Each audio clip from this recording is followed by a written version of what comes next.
Hindi po natin ine-expect na tayo po ay magkakaroon po ng pagkakataon na tayo po ay tatayo ulit sa pulpitong ito. Pero praise God, nabibigyan po ng pagkakataon ng mga kapatid natin na muling marinig ang kanilang tinig sa spotlight.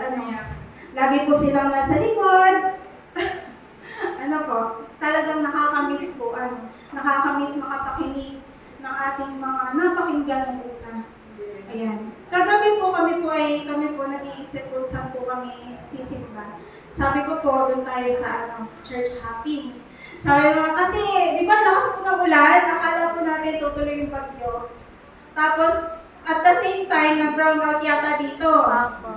Mainit. Bala ko po talaga, magta-turtleneck ako. Pag naka-turtleneck ako, tapos walang kuryente. Di ba? Jahe. Ayun po.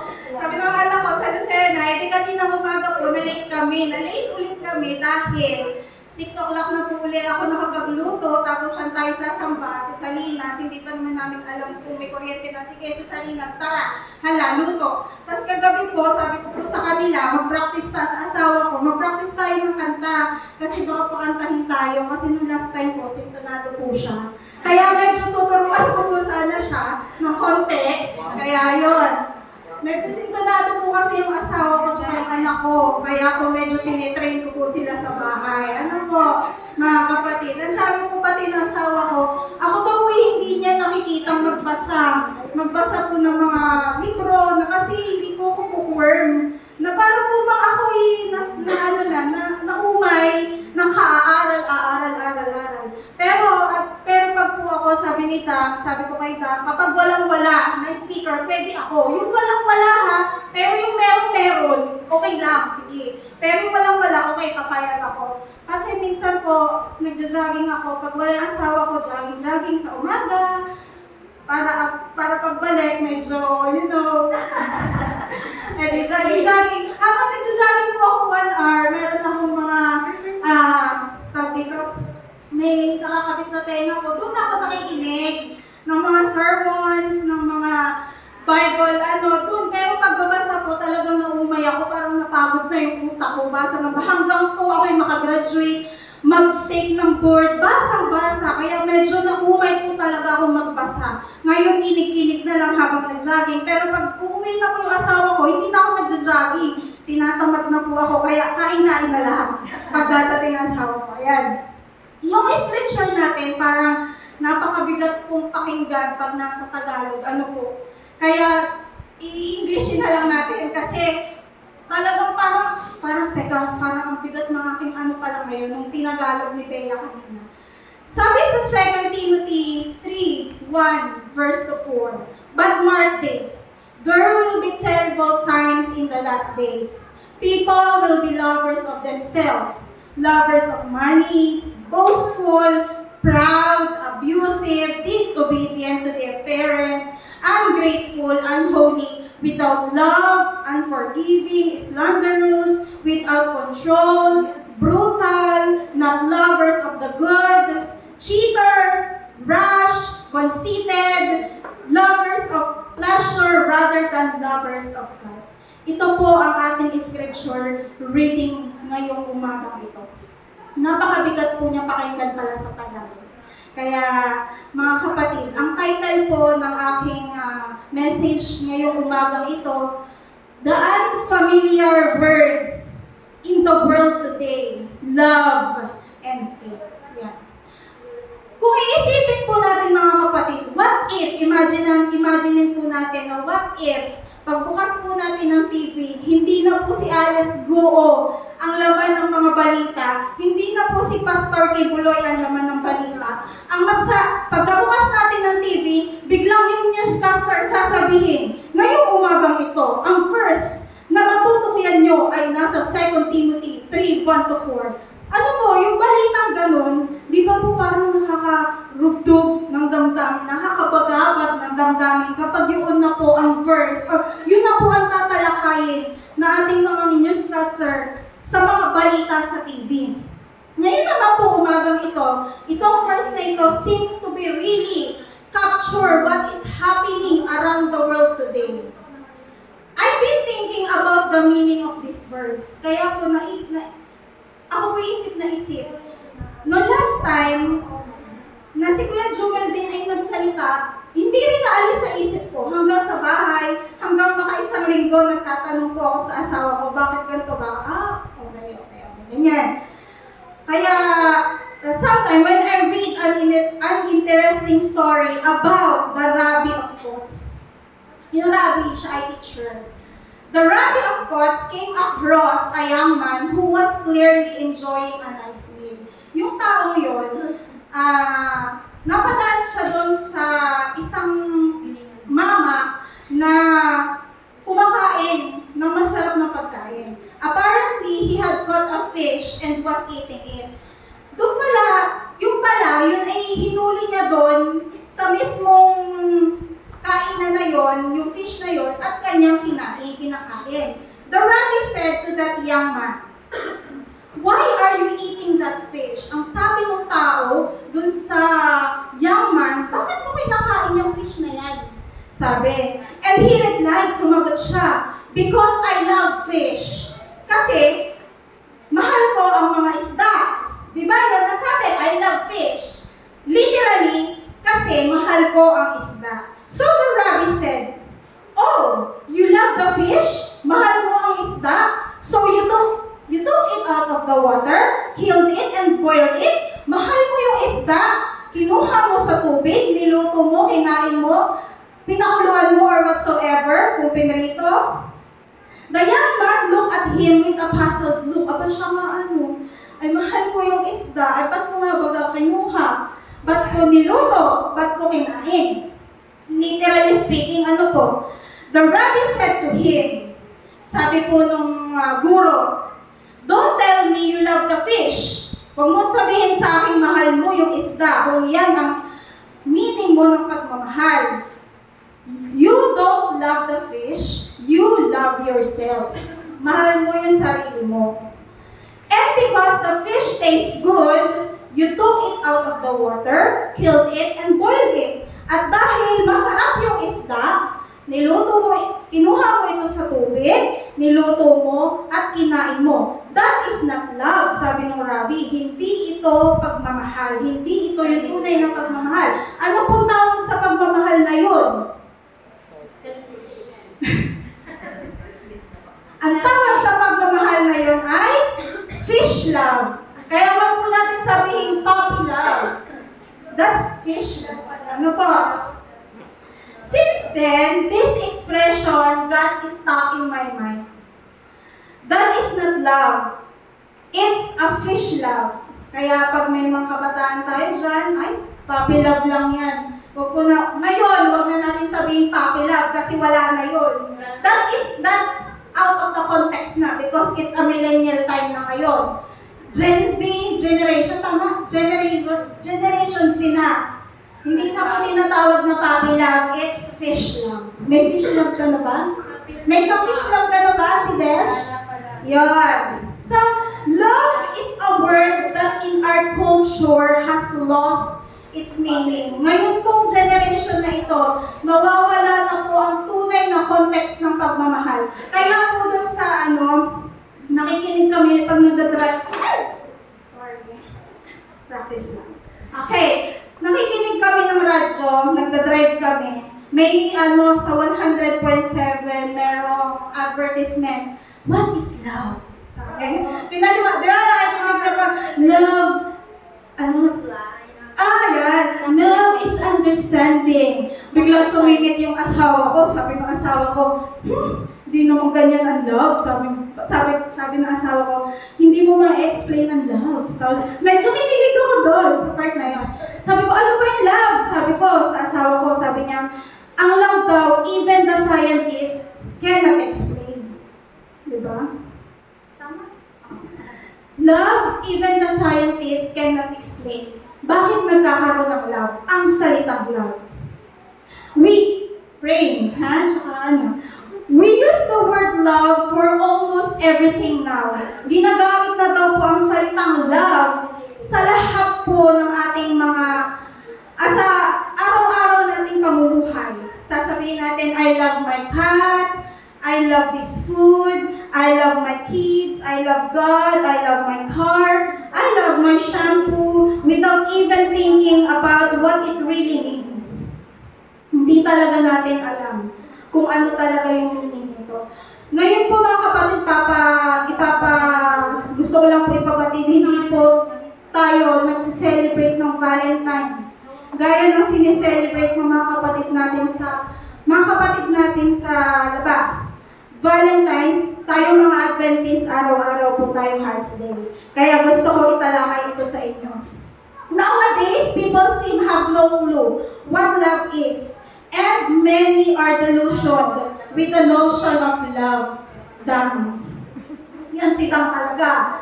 Tanungin nyo yan talagang. Dang, what is love? Ayan, masasagot yan ni Dang. The Apostle Paul was spot on when he wrote that there would be a time when people would be lovers of themselves.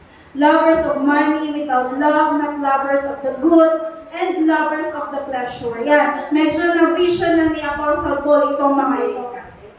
Behind many of the happy selfies in social media, there is so much disappointment when it comes to love. People go from one relationship to another relationship on a regular basis. Yan. Di ba po sa mga artista, itong si Jericho, girlfriend si maya-maya after 1 month, 2 months, wala na, nag-engage, ang ganda ng engagement party, may mga pa-diamond ring pa, pero hindi rin natuloy ang kasal. Meron naman po si Carla Abellana, si Tom, 3 months lang mag-asawa, pero ang tagal nilang engaged, ang tagal nilang in a relationship. Kaya yan po ang sinasabi in a relationship today, tumatalon to another relationship. A lot of young adults and youth in this generation have grown up in broken homes where love was never to be seen. Therefore, many believe that this so-called love that people talk about or they watch in some movie is only a figure of their imagination, and many stop believing in its existence. Totoo po ito. Yung mga napapanood natin sa movie, gaya ko po talaga, ako example talaga ako. Manonood po ako ng K-drama. Ang papanoorin ko romance. Ay di, ang saya ko, romance. Medyo kilig-kilig kaya ako, sweet ako sa asawa ko pag romance ang pinapanood ko. Pag ang pinapanood ko naman po ay mga drama na medyo may third party, galit ako sa asawa ko. Yan po. Kaya sabi ko na asawa ko, manonood ako ng Netflix kahapon habang nagtitiklop ako. What's ka na naman yan? Pag nanonood ka ng drama, memorize mo yung subtitle. Yun ang sinasabi mo sa akin pag tayo nag-aaway. Pag sabi ko, tragedy itong pinapanood ko. Kaya tragedy din yung yan, ganun. The divorce rate is extremely high in our society. Yan, medyo pinag-uusapan na po sa Senado itong divorce na magkaroon po dito sa Pilipinas. People supposedly stop loving one another, or they fall in love, or they fall in and out of love frequently. Ganun po sa mga K-drama talaga. Kasi sa K-drama po, ito po yung totoo talaga nilang kultura. Sa Korean po, hindi po naglilikha ang K-drama ng likha nila. Ito po talaga yung culture nila, yung mga nasa K-drama. Yung political, mahigpit talaga sa kanila. Itong marriage and relationship, mabilis po talaga silang magpalit. Dahil makakita lamang po sila talaga ng isang kamalian sa kanilang husband or wife, divorce. Divorce na po agad sila. So much of what we call love is in reality fish love. At ang lahat na ito, ang tawag po dito ay fish love. What is fish love? Ano po ba ang fish love? It's a selfish, tama? Selfish, self-centered love. What's in it for me? Type of love. What makes me happy? Type of love. Ganun po yun. Ano po ba ang nakakapagpaligaya sa atin? Yung isang bagay na nakapagpapaligaya sa atin, na mahal natin, that God's fish love. This type of love is conditional and is also changeable. Nababago po siya, itong fish love. This kind of love is based on the feelings and emotions that can change from one moment to the next. Parang puppy love. Ngayong generation na ito, change siya into fish love. Nababago siya. Next, what is true love? Ano nga po ba ang true love? Number 1, God is true love. Ang sabi sa 1 John 4:7-8, Beloved, let us love one another, for love is of God. And everyone who loves is born of God and knows God.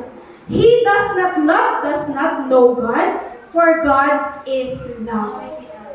Outside the knowledge of God, no one can understand what true love is. Kung hindi po natin kilala ang Panginoon, hindi po natin din maiintindihan kung ano nga po ba ang tunay na meaning and context ng love. God is the source of true love. Si God lamang daw po ang source ng totoong pagmamahal. God's love is not fish love.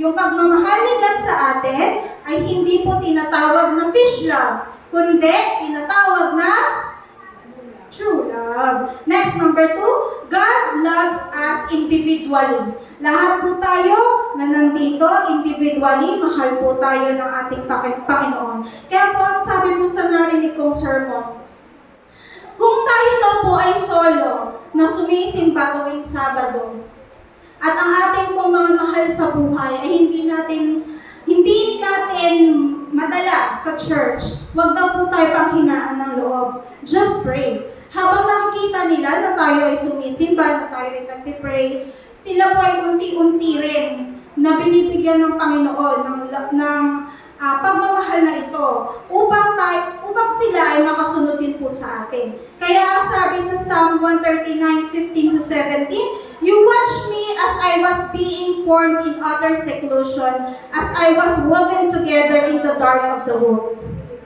When did God start loving you? Kailan nga po ba tayo? Kailan po tayo sinimulan ni God na mahalin? God loved you before you even came to existence. Bago pa lamang po tayo mabuhay, tayo ay mahal na po ng ating Panginoon. Sabi sa 1 John 4:19, We love Him because He first loved us. Siya yung naunang magmahal sa atin bago tayo ang nasunod na siya ay mahalin.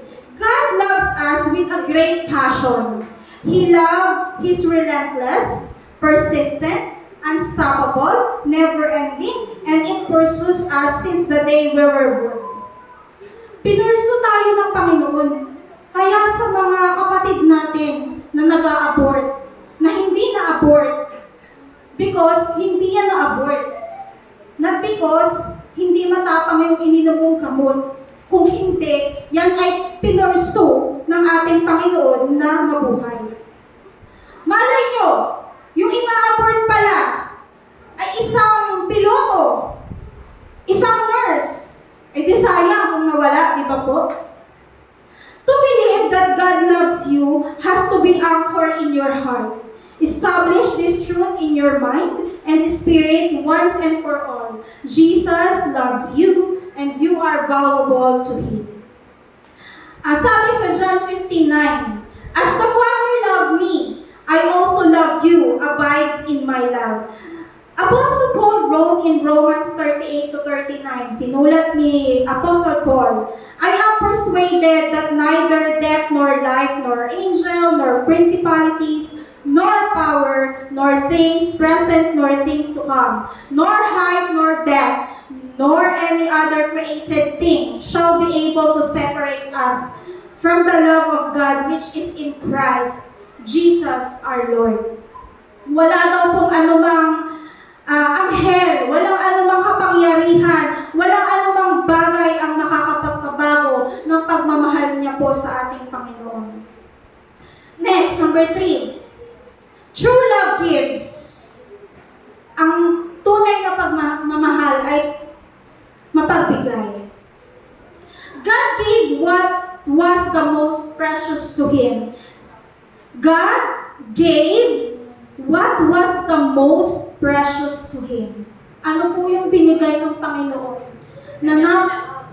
Okay, tama po. God gave what was most precious to him, and that is Jesus. Di ba po? Napanood niyo po yung pinanood ko po sa inyo dati, yung The Train Master. Sa loob po ng train, marami pong mga tao, mga pasahero, iba't iba po sila ng personality. Iba't iba po sila ng trabaho, iba't iba sila ng habit. Merong addict, merong murderer dun sa loob ng train na yon. Meron ding mga lahat ng kasamaan, lahat ng mga nandun sa loob ng train na yon. At merong dalawang tao doon, yung train master tsaka yung kanyang anak. Yung anak, naglalaro dun sa ilog. Kaya ang sabi ng anak niya, hindi nakita ng tatay. Pero alam ng tatay, kasi train master siya, alam ng tatay, master niya yon kung kailan tataas yung bridge, kailan bababa. Medyo umalis yung tatay. Kaya sabi ng anak, teka, ano na yung bridge?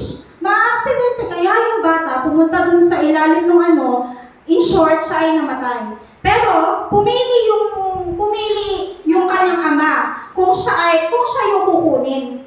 Kung siya yung kukunin ng ama niya, siya ay buhay. Siya ang ililigtas kasi mananatiling nakataas yung bridge. At mamamatay po yung lahat ng pasahero. Kasi gaganon eh. Or, yung tatay, ibababa yung bridge, maliligtas lahat ng tao, pero patay yung anak niya. Kayo po, anong pipiliin nyo? Okay, in short, pinili niya yung bridge, ibinaba niya, naligtas po yung mga tao. Pero, may mga tao doon na doon po sa sa window ng train, nakita na buhat-buhat niya yung anak niya. Yun yung mga taong naka-realize na nagpadala ang Panginoon ng anak niya upang iligtas yung mga taong makasalanan. Jesus loved us to the point of giving His life for us. He died on a cross because of love. When we believe in Jesus, the love of God flows from His heart to ours. He gives us His love. Yan. Ang sabi sa Romans 5:5, now, hope does not disappoint, because the love of God has been poured out in our hearts by the Holy Spirit who was given to us. Kaya po pag tayo po ay naglilingkod sa ating simbahan, or kahit kanino man, yung mission natin, yung ministry natin, na kapag ginawa natin, ibig sabihin na sa atin ang Espiritu Santo. Mahal po tayo ng Panginoon. God's kind of love even enables us to do something impossible. Yan. Kahit po ang pagmamahal po ng ating Panginoon, kapag meron po tayo nito sa ating mga puso, kahit ang imposible, nagiging posible. To love people that we would never be able to love. Number one, kapag tayo ay may kaaway. Di ba po? Ito'y very impossible na sila ay ngingitian natin kapag nakakasalubong natin. Because ang Holy Spirit, ang Panginoon, ipinadala ang Holy Spirit because He loved us. True love is always about giving, not receiving. Kaya later in verse 38, Jesus said, give it, and it shall be given unto you. This is a kingdom principle that works in all areas of our lives, especially when it comes to relationships. Kaya po nung ako po ay nanligaw po sa aking asawa, nung nanligaw po yung aking asawa sa akin, nagkita kami, text pa po nun eh. Nung nakita ko po ang asawa ko, sabi ko po ay, ano ba itong nadarama? Oh shucks, ito ba ay pag-ibig na? Ano ba itong nadarama? Yan. True love looks like this. Sabi sa 1 Corinthians 13:4-8, love suffers long and is kind. Love does not envy. Alam niyo na siguro ito, ano? Love does not parade. Sino po makakapag, nun, sabay-sabay po, kahit sa Tagalog. 1 Corinthians 13:4a.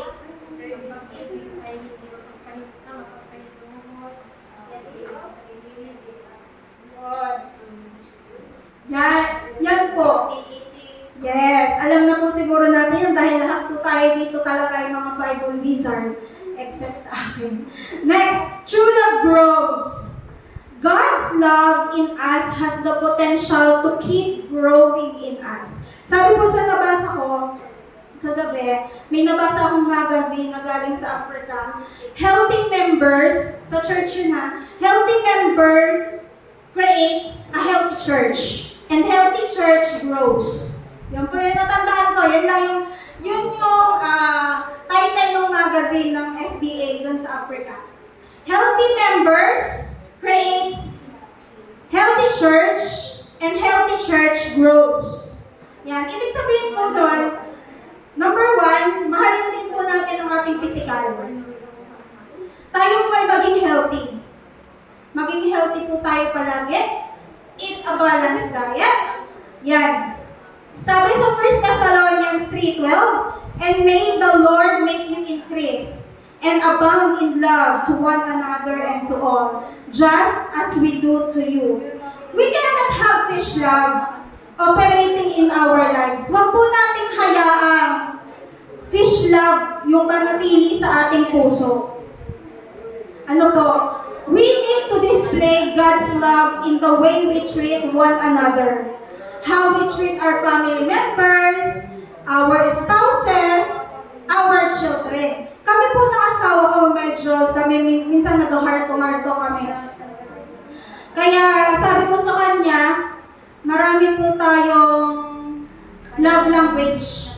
Meron tayong 5 love languages eh. Kung paano na, di ba?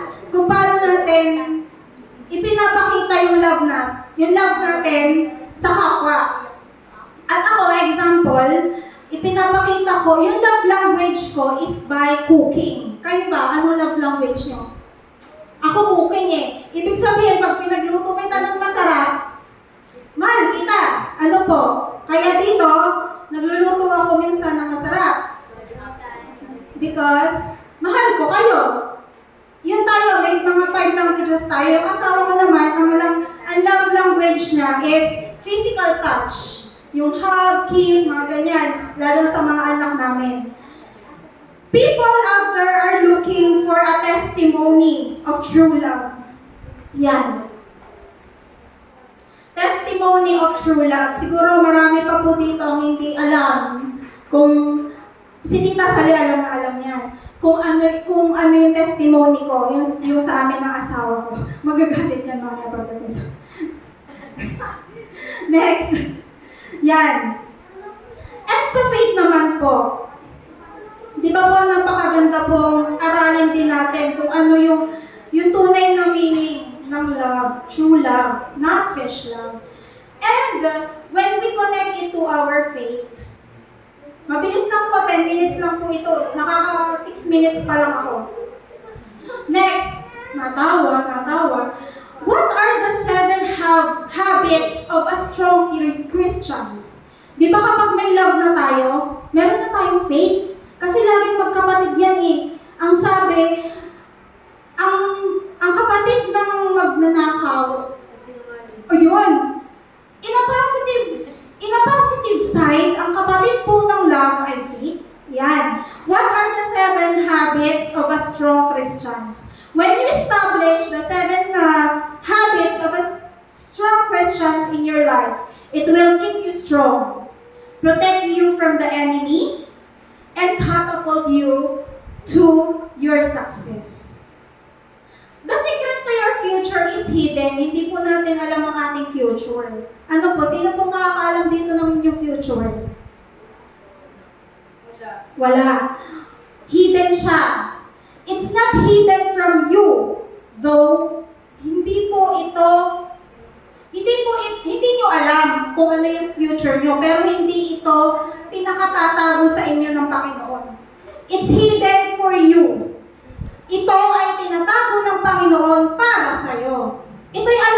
Panginoon kasi sinulat niya na ang ating future. It is hidden for you. Bakit?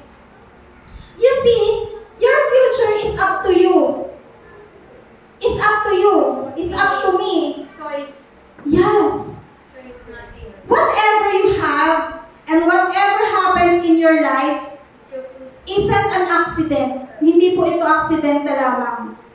Kaya po yung asawa ko, siya po ay nakilala ko nung ako'y grade 1. Siya po ay grade 5. Magagalit na yung sa akin. Siya po ay grade 5 noon. Tapos po, siya po ay hinawakan niya po nun ng kamay ko. Oh shucks, ito ba ay pag-ibig na? Yan. It is in your hands. Ito po ang future niyo po ay nasa mga kamay niyo. It is in your hands more than you may know. Ano po? Kaya kung sino po yung pinili niyo pong samahan, mapangasawa, it's because yun ang iyong future. Yun ang hinawakan mo. Ano po? Where can you find this hidden secret? Saan po natin nakikita itong hidden secret na ito? Inyong future na ito. Ito po ay nakikita in your daily routine. In your daily routine. What you do on a daily basis will determine what you have in this life. If you're sowing to your flesh, the results will never be what you want. But if you sow to the Spirit, you will become stronger and stronger. Kapag po kayo ay laging nasisilaw sa pera, laging naghahanap ng tunay na kaligayahan, sabi ng mga tao ngayon, the result will never what you want. And you will turn into having an anxiety and depression. But, if you sow, S-O-W, to the Spirit, you will become stronger. Minsan ako po, backslide po ako minsan talaga, totoo. Backslide po ako. Pero patuloy ako. Kaya paglabas ko ng church, yon. You will get to a place where you confidently stand your ground, resist the enemy, and receive more from God, no matter what comes your way. You have a decision to make. Meron po kayong mga desisyon na sa tingin nyo ay makakapagbigay sa inyo ng better future. Is success important to you? Sabi sa Proverbs 8:34, Blessed is the man who listens to me, watching daily at my gates, waiting at the posts of my doors, for whoever finds me finds life and obtain favor from the Lord. In other words, an anointed daily routine produces glorious results. Kaya gigising po tayo sa umaga, minsan ako nakakalimutan ko din talaga mag-pray sa sobrang kabisihan. Ayun, it will produce glorious results. If you want to put an end to being defeated or discouraged, or going around the same mountain over and over, kung gusto nyo ma-disappoint kayo palagi, lagi-lagi, it's time to take your faith to a higher level. I-boost po natin yung ating faith. Hindi lamang po natin i-boost. Kung ang cellphone po natin ay 5,000 pesos 4 years ago, at i-boost natin ito ngayon, gagawin nating iPhone. No. You have to boost your faith to a higher level na po. Kapag inassign to a prayer meeting, or to a week of prayer, pumunta po tayo para hindi po tayo makapisod. When you establish the 7 habits of strong Christians in your life, it will keep you strong, protect you from the enemy, and catapult you to success. What is habit number 1? Strong Christians feed their spirit. These verses, we cannot live on just food. Hindi lamang po sa pagkain, kundi pakainin din po natin ang ating spirit. How? Paano natin pakakainin ang ating spirit? By reading God's Word every day. Number 2, strong Christians build their faith. Yan. Faith is your responsibility. responsibility. It isn't God's, it isn't your pastors, and it isn't your spouses. It's your responsibility. Paano? Paano natin mabibuild ang faith? As you feed your spirit, remember that faith comes by hearing. But so does doubt, so what are you listening to? Kung ano po yung nililisen nyo, kung hindi po kayo nakikinig during sermon, so, how do you build your faith? Number 3, strong Christians speak the word. You hear the saying, you are what you eat. Ano po, minsan ako rin, sa daily basis ng super stress, ng pagiging nanay, minsan talaga nakakapagsalita po ako ng hindi maganda.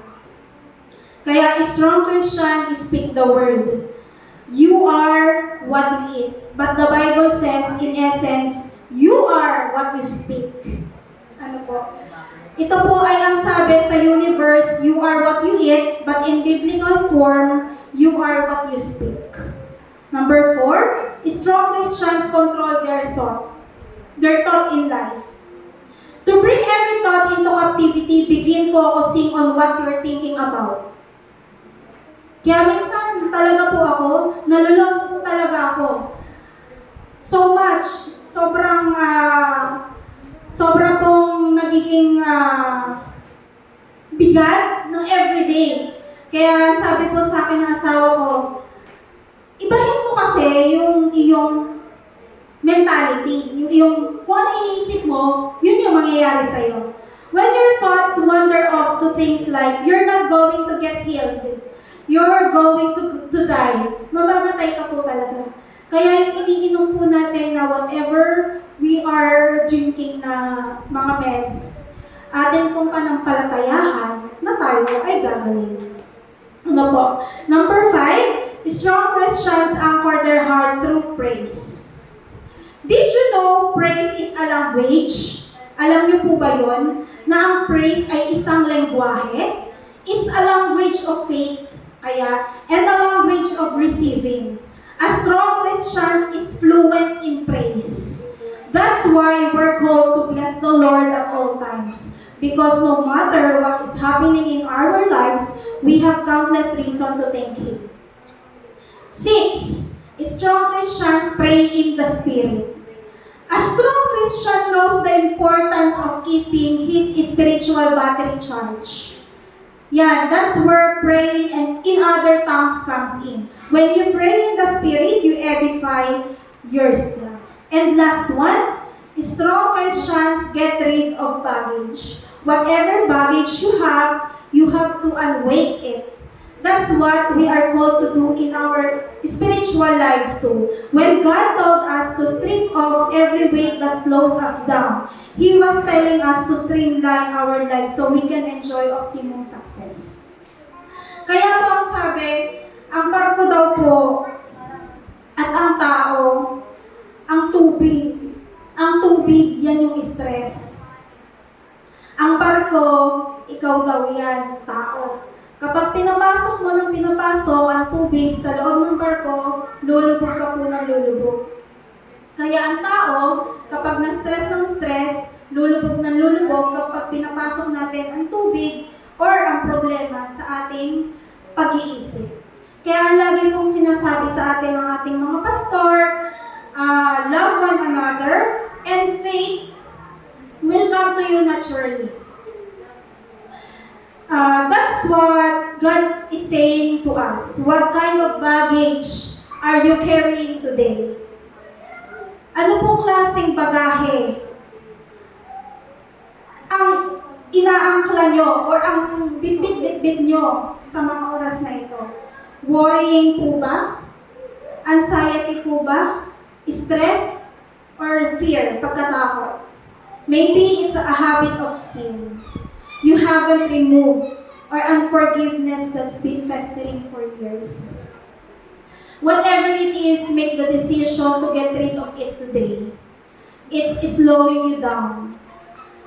Kung ano man po ang binibitbit nyo sa mga oras na ito, ano mang desisyon ang gusto nyo sa inyong future, ito po ay nakakapagpabagal sa inyong pag-success spiritually. Take off of anything that is hindering you and run your race to success. When you put these 7 habits of strong Christians into practice on a daily basis, kapag po pinractice natin itong 7 habits na ito, you will develop the kind of spirit that will cripple the enemy. Sino ba ang enemy natin? Kilala natin kung sino. And ensure the kind of victory you've always dreamed of. This is the life of Jesus died to give you. Ito po ang buhay ni Kristo na ibinigay po sa atin. Ito po ang pagmamahal ng Panginoon na ipinadala sa atin sa araw-araw. Dahil hindi lamang po nung mga oras na iyon, ipinadala niya si Jesus at namatay. Kundi sa mga oras na ito ay dala-dala at bit-bit-bit natin ang pagmamahal na binigay sa atin ng ating Panginoon. Kaya napakapalad ko po ngayong umagang ito dahil nakapagsalita po ako sa tulong ng Espiritu Santo. Ito po ay hindi galing sa akin, hindi ko po inaral itong mga ito. Kababasa ko lang po ito kanina. This is the life you were meant to live. Kung ano man po ang bit-bit-bit natin na negativity, you slow, nag-slow po ito sa atin.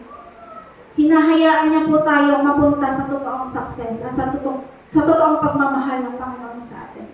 Kaya lagi natin i-remember ang verse na ito, yung 2 Timothy 3, verse 1 to 4. Ano nga po ba ang tunay na pagmamahal?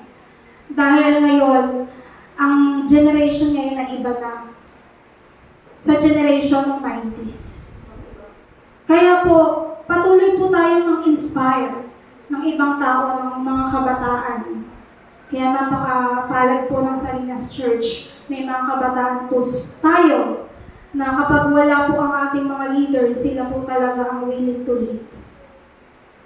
At ito lamang po ang aking samot dalangin sa umagang ito sa tulong ng Espiritu Santo. Amen.